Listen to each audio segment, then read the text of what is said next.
আসসালামু আলাইকুম প্রিয় দর্শক, অন্য মঞ্চের আলাপ চাইতায় আপনাদের সকলকে আমন্ত্রণ জানাচ্ছি। আসসালামু আলাইকুম দর্শক, শেষ পর্যন্ত সর্বনাশটাই হলো বাংলাদেশের আবেদন শেষ মুহূর্তে বাদ দিয়ে বাংলাদেশ টিমকেই বাদ দেওয়া হলো আইসিসি থেকে। অর্থাৎ আগামী টি-20 ওয়ার্ল্ড কাপ হবে, সেখানে আর বাংলাদেশ খেলতে পারছে না। এখানে ইতিমধ্যে ব্রেকিং নিউজ আপনারা নিশ্চয়ই দেখেছেন, অনলাইন পত্রিকাগুলোতে আসতে শুরু করেছে। আমি যদি একটু আপনাদেরকে শোনাই। অবশেষে অফিসিয়ালি বাংলাদেশকে বিশ্বকাপ থেকে বাদ দিল আইসিসি। গত 21শে জানুয়ারি আইসিসি তাদের পূর্ণ সদস্য দেশের বোর্ড পরিচালকদের নিয়ে ভার্চুয়াল সভা করেছিল। বিশ্বকাপ খেলতে বাংলাদেশের ভারতে না যাওয়ার সিদ্ধান্ত নিয়ে আলোচনা হয়েছিল।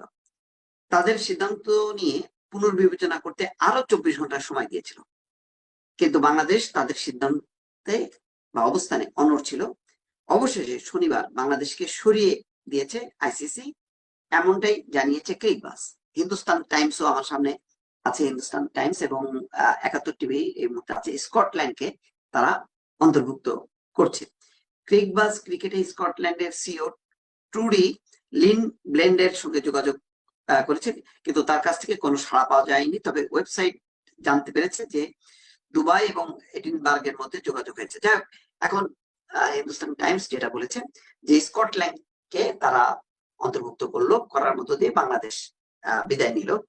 বাংলাদেশের সেই নিরাপত্তা সংক্রান্ত যে বিবেচনাটা, যেটা আইপিএল থেকে শুরু হয়েছিল, মুস্তাফিজকে বাদ দিয়েছিল যে কারণে, সেই কারণটা ধরে বাংলাদেশ বারবার বলছিল যে যেহেতু মুস্তাফিজের নিরাপত্তা নেই এবং যেভাবে তাকে ফিরিয়ে দেওয়া হলো, এটা অত্যন্ত অসম্মানজনক বাংলাদেশের কাছে। সেই একই প্রেক্ষাপটে বাংলাদেশের যে ক্রিকেটাররা তারা কিভাবে খেলবে, সেই হিসেবে তারা যেহেতু এবারের টি-20 বিশ্বকাপ ভারত এবং শ্রীলঙ্কা যৌথভাবে আয়োজন করছে, সুতরাং বাংলাদেশের আবেদন ছিল ভেন্যু যাতে কলম্বো কোনো মাঠে আয়োজন করা হয়, সেখানে বাংলাদেশ খেলতে রাজি ছিল। কিন্তু এর মধ্যে অনেক আলাপ আলোচনা হয়েছে। তারা কেরালার দুটি ভেন্যু প্রস্তাব করেছে বাংলাদেশকে, এমন আভাস দিয়েছে যেহেতু মুস্তাফিজকে নিয়ে একটা আলোচনা চলে এসছে, সুতরাং মুস্তাফিজকে না রাখাই ভালো ছিল। এরকম নানা রকম আলাপ আলোচনার মধ্যে আইসিসি বাংলাদেশে এসেছিল। বাংলাদেশে এসে তারা আলোচনা করেছে, কিন্তু বাংলাদেশ তার সিদ্ধান্ত অনড় ছিল যে ভেন্যু সরাতে হবে। তারা খেলতে চায়, কিন্তু সেই ভেন্যু রাখলে চলবে না। কিন্তু আইসিসি পক্ষ থেকে যুক্তি দেওয়া হচ্ছিল যে আইপিএল ঘরোয়া ক্রিকেট লিগ ভারতের, তার সাথে আন্তর্জাতিক ক্রিকেটের কোনো সম্পর্ক নেই। আন্তর্জাতিক ক্রিকেটের সমস্ত ব্যবস্থাপনা, নিরাপত্তা এটি দেখভাল করে আইসিসি। সুতরাং আইসিসি গ্যারান্টি দিচ্ছে যে বাংলাদেশের নিরাপত্তা সহ যাবতীয় যা কিছু করার সবকিছু করা হবে।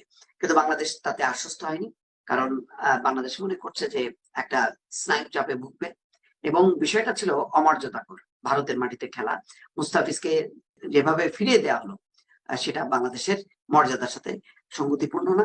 এবং ফিরিয়ে দেওয়ার কারণ ছিল দীপু চন্দ্র দাস, ময়মনসিংহের এক হিন্দু সম্প্রদায়ের নাগরিক বা সদস্য, তাকে হত্যা করা হয়েছিল খুব নির্মম ভাবে। সেই ঘটনায় ভারতে প্রতিক্রিয়া দেখা দেয়। ভারতে অবস্থিত বাংলাদেশের 5টা মিশন ঘেরাও হয়, কোনো কোনো মিশন আক্রান্ত হয়। তারপরে ভিসা ইস্যু বন্ধ করা হয় বাংলাদেশের ভারতের প্রান্ত থেকে, এবং ভারতও আবার বাংলাদেশ প্রান্ত থেকে সমস্ত ভিসা বন্ধ করে দেয়। তার মানে ভিসা ইস্যু দুই দেশ বন্ধ করার পর সম্পর্কটা একেবারে তলানিতে যায়। তারপর পরে চলে আসে সেই মুস্তাফিজের ইস্যুটা, যে ইস্যুটাকে ভারতের ক্রিকেট বোর্ড বলছে যে সেখানকার উগ্রপন্থীরা যেহেতু মুস্তাফিজকে খেলতে দেবে না, এমন একটা কথা যেহেতু বলা হচ্ছে, সুতরাং মুস্তাফিজকে ফেরত দিতে হবে। সাথে সাথে কলকাতা নাইট রাইডার্স ভারতীয় ক্রিকেট বোর্ডের আবেদনে সাড়া দিয়ে মুস্তাফিজকে ফেরত পাঠায়। তারপর পরে বাংলাদেশের তীব্রভাবে প্রতিক্রিয়া হয় ক্রীড়াঙ্গনে এবং একই সঙ্গে রাজনৈতিক অঙ্গনে, যে এটা বাংলাদেশ একটা প্রেস্টিজ ইস্যু হিসেবে বা মর্যাদার সাথে মর্যাদার দৃষ্টিকোণ থেকে অত্যন্ত সম্মান হানি কর বা অমর্যাদাকর একটা পরিস্থিতি হিসেবে বিবেচনা করা হয়। তারপর থেকে ক্রীড়া উপদেষ্টা আসিফ নজরুল থেকে শুরু করে একাধিক অংশ থেকে, খেলোয়াড় এবং রাজনীতির অঙ্গন থেকে উচ্চারিত হয় যে না, এই অবস্থার মধ্যে অসম্মানজনক ভাবে বাংলাদেশ ভারতে খেলতে যাবে না। এই অবস্থানে শেষ পর্যন্ত অনড় ছিল বাংলাদেশ। কিন্তু আইসিসিও তার সিদ্ধান্তে অনড় থাকে যে না, তারা বাংলাদেশ যে যুক্তি দিচ্ছে সেই যথেষ্ট না। সেখানে ভোটাভুটি হয়, ভোটাভুটিতে বাংলাদেশের পক্ষে মাত্র 2টি ভোট এবং বাকি 14টি ভোট বিপক্ষে থাকে। ফলে ভোটাভুটির মধ্য দিয়ে আইসিসি সিদ্ধান্ত নেয় যে বাংলাদেশ বাদ এবং স্কটল্যান্ডকে অন্তর্ভুক্ত করা হলো। এখন ফলাফলটা কি হবে? ফলাফলটা হলো এই, বাংলাদেশ খেলতে গেল না।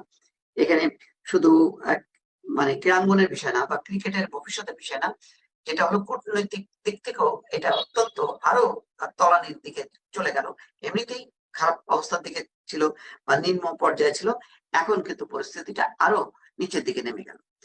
অন্যদিকে যদি আইসিসি এখনো পর্যন্ত সেই সিদ্ধান্তটা আসেনি, বলা হচ্ছে যে জরিমানা করা হয়, আর্থিক জরিমানাও যদি করা হয়, সেই ক্ষতিটাও ব্যাপক। অন্যদিকে যদি সাসপেন্ড করে রাখে একটা নির্দিষ্ট মেয়াদে, তাহলে বাংলাদেশ আন্তর্জাতিক অঙ্গনে খেলতে পারবে না।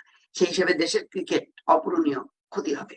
ফলে সব মিলায় বাংলাদেশকে এখন কঠিন রাজনৈতিক, কূটনৈতিক এবং একই সঙ্গে খেলাধুলা, ক্রিকেট, বাংলাদেশের তো এখন প্রধান খেলাই ক্রিকেট, সেই জায়গাটা অনিশ্চিত হলো এবং একটা চ্যালেঞ্জের মধ্যে পড়ে গেল বাংলাদেশ। ইতিমধ্যে আমি দেখলাম আজকে সকালবেলায় যে বাংলাদেশের অধিনায়ক শান্ত বলছেন যে যদি টি-20 না খেলতে পারে বাংলাদেশের খেলোয়াড়রা, বিকল্প যাতে অন্য কোনো আন্তর্জাতিক ক্রিকেটের আয়োজন করা হয়, এটা তাদের মানে আকুতি। কারণ স্বাভাবিকভাবে খেলোয়াড়রা খেলতে চায়, তাদের মাথায় রাজনৈতিক বিষয়টা খুব বেশি কাজ করে না। তাদের কাছে মূল বিষয়টা হলো যে তাদের নিজেদের ক্যারিয়ার। আর বাংলাদেশের ক্রিকেট যেহেতু একটা আন্তর্জাতিক পরিসরে চলে গেছে, ফলে ক্রিকেট খেলাটা অত্যন্ত গুরুত্বপূর্ণ। দর্শক নিশ্চয়ই মানে বুঝতে পারছেন পুরো পরিস্থিতিটা বাংলাদেশের প্রতিকূলে চলে গেল। এখন দেখা যাক এর পরবর্তীতে বাংলাদেশের পক্ষ থেকে কি প্রতিক্রিয়া ব্যক্ত করা হয় এবং আইসিসি আর কোনো স্টেপ নেয় কিনা। নিশ্চয়ই সেই বিষয়গুলো নিয়ে আপনাদের সঙ্গে পরে আবার যুক্ত থাকবো। ভালো থাকবেন। আল্লাহ হাফেজ।